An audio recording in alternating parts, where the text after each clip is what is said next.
Hello दोस्तों, केम छो। आज मेरे पास नोकिया आशा 500 रिपेयरिंग के लिए आया है।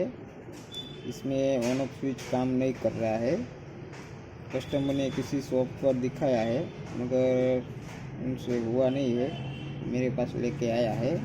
तो मैंने ये फ़ोन पहले से इसमें ऑन ऑफ स्विच का 2 जंपर लगा के ये फ़ोन सही कर दिया है, मगर मैंने लगा कि किसी को ऐसा फॉल्ट आए तो रिपेयर कर सके इस जंपर के द्वारा, इसीलिए मैंने ये वीडियो बनाया है मोबाइल रिपेयरिंग वालों के लिए।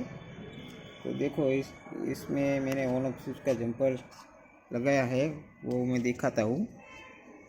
देखो ये ऑन ऑफ स्विच है, ऑन ऑफ स्विच है। और इसमें से इस वाले पॉइंट का जंपर यहाँ पे लगाया है और दूसरी तरफ का जंपर यहाँ एक टीपी पॉइंट है, इसके बाजू में एक पॉइंट है, यहाँ पे लगाया है।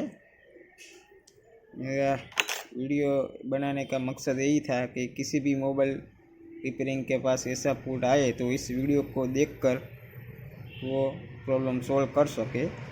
और मेरा वीडियो अच्छा लगा हो तो मेरी चैनल को लाइक, सब्सक्राइब और बेल आइकन प्रेस कर दीजिए। और कोई भी मोबाइल रिपेयरिंग के ऊपर आपको कोई भी नया टॉपिक पे वीडियो चाहिए तो मुझे कमेंट सेक्शन में बता दीजिए। जब तक मैं नया वीडियो यूट्यूब पर बना के डालूँ तब तक के लिए जय हिंद, जय भारत।